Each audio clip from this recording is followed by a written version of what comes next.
మల్లికి గౌతమ్‌తో పెళ్ళైనప్పటి నుంచి సత్య కనిపించడు.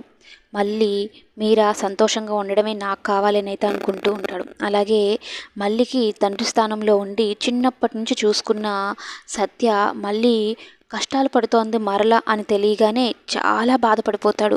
మళ్ళీ ఎలా ఉందో ఏంటో, అంత కష్టాలు ఎందుకొచ్చాయో, బాగా డబ్బున్న వాళ్ళే కదా, మరి అంత కష్టాలు ఎందుకొచ్చాయి అని అయితే అనుకుంటూ, అలాగే వాళ్ళ ఆస్తులన్నీ పోయాయని, రోడ్డున పడిపోయారని మొత్తం తెలుసుకుంటాడు.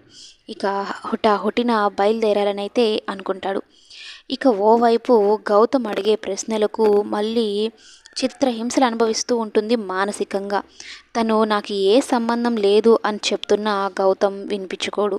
మల్లీకి అరవింద్కి ఏదో సంబంధం ఉంది, వీళ్ళిద్దరూ కావాలనే దాచిపెట్టి మా ఇద్దరి మధ్యన ఏం సంబంధం లేదు అని నన్ను బుకాయిస్తున్నారు, నన్ను మానసికంగా హింసిస్తున్నారు అని అయితే గౌతమ్ ఫీల్ అవుతూ ఉంటాడు. మళ్ళీ ఏమో నేను ఏ తప్పు చేయకపోయినా తను ఇలా బాధ పెడుతున్నాడు, నన్ను వేధిస్తున్నాడు అని అయితే అనుకుంటూ ఉంటుంది.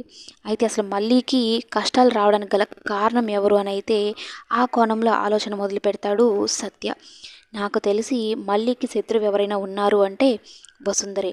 కాబట్టి వసుంధరని ఇదంతా చేసి ఉంటుందా? వాళ్ళ ఆస్తులు ఒక్కసారిగా పోవడానికి కారణం కూడా అదేనా?